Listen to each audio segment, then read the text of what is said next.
তো আজকে আমি দেখাবো একটা 5 স্টার হোটেলে কিভাবে অমলেট বানাতে হয় বা পোস্ট এগ বানাতে হয়। সাধারণত আমরা ডিমের পোস্ট বলতে অমলেটই বুঝি, কিন্তু সেটা একদমই ভুল।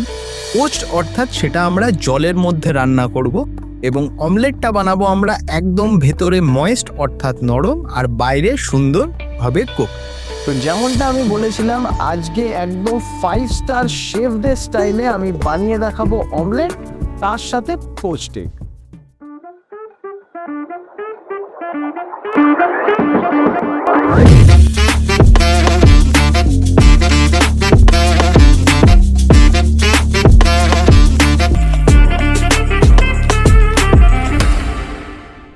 তো চলুন, প্রথমে অমলেট বানানোর জন্য আমাদের এখানে অবভিয়াসলি আমাদের হোল এগ লাগবে, আর 2টি ডিম প্রথমে ফাটিয়ে এবং তার মধ্যে নুন দিয়ে দেবেন এবং একটি চামচের মাধ্যমে এটাকে খুব ভালোভাবে বিট করবেন। এটা কিন্তু একটা খুব ইম্পর্টেন্ট পার্ট, যতক্ষণ না পর্যন্ত আপনার ডিমটা খুব সুন্দরভাবে স্মুথ হয়ে যাচ্ছে। এইবার একটা প্যান নিন, তার মধ্যে সামান্য বাটার বা তেল দিন। প্যানটা এরকম আলতো গরম থাকা অবস্থায় ডিমটাকে দিয়ে কিছুক্ষণ ওয়েট করুন। দেখবেন আপনার ডিমটা যেই তলায় হালকাভাবে ধরতে শুরু করবে, এবার একটি স্প্যাচুলার মাধ্যমে কিন্তু আপনাকে ডিমটাকে খুব ভালোভাবে নাড়াতে হবে যাতে এটা খুব তাড়াতাড়ি কুক হয়ে যায়। আর স্প্যাচুলা যখন আপনি ইউজ করবেন তখন কিন্তু এটাকে কড়াইয়ে যেরকমভাবে আমরা খুন্তি দিয়ে নাড়াই সেরকমভাবে নয়, এই স্প্যাচুলাটাকে আপনাকে ধরবেন একদম পেনের মতো, তাহলে আপনার এটা হ্যান্ডেল করতে খুব সুবিধা হবে।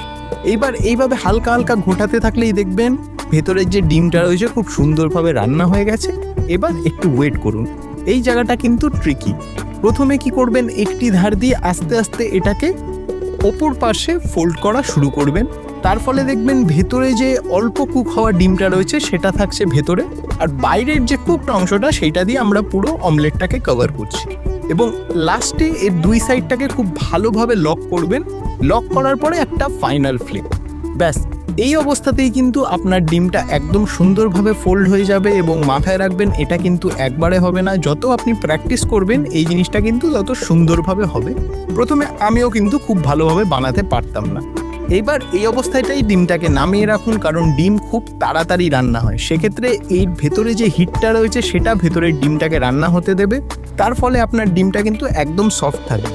মাথায় রাখবেন এই অবস্থাতে গ্যাস বেশি গরম হলে কিন্তু ওপরের পার্টটা হালকা পুড়ে যাবে, নয়তো ভেতরের পার্টটা বেশি শক্ত হয়ে যাবে। একদম হালকা হাতেই রান্নাটুকু করবেন, তাহলেই আপনার সুন্দর একদম 5 স্টার হোটেলের মতো ভেতরে ময়েস্ট আর বাইরে সুন্দর ইয়েলো গোল্ডেন কালারের অমলেট একদম রেডি।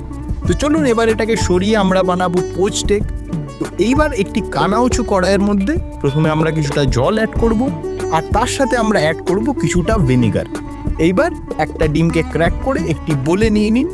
এবার যেই দেখবেন আপনার জলটা আস্তে আস্তে গরম হতে শুরু করেছে, ঠিক এই অবস্থাতেই একটা হুইস্ক বা একটি স্প্যাচুলার মাধ্যমে সেই জলটাকে ভালো করে একবার আপনি ঘুরিয়ে দেবেন এবং ডিমটাকে নিয়ে প্লেস করে দেবেন একদম সেন্টারে।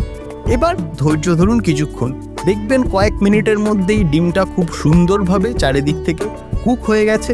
চলুন এটাকে আমরা এবার একবার তুলে নিয়ে এটাকে সাধারণত আমরা একটা টিস্যু পেপার ইউজ করি, যেহেতু আমরা জলের মধ্যে রান্না করেছি তাই এক্সেস ওয়াটারটা এই টিস্যুর মধ্যে দিলে সেটা শুষে নেয়। ওয়াও, দেখুন অতএব আমাদের 2 ধরনের ডিমই একদম তৈরি। আমরা কিন্তু দেখতে পাবো এর ভেতরটা কিন্তু সুন্দরভাবে ময়েস্ট হয়ে রয়েছে অর্থাৎ নরম, এবং বাইরেটাও ভালোভাবে কুক। এবং অন্য সাইডে যখন আমরা পোস্ট এগটাকে দেখবো সেটাকে কাটলেও কিন্তু তার ভেতর থেকে একদম রানি একটা এগ ইয়োক বেরোবে।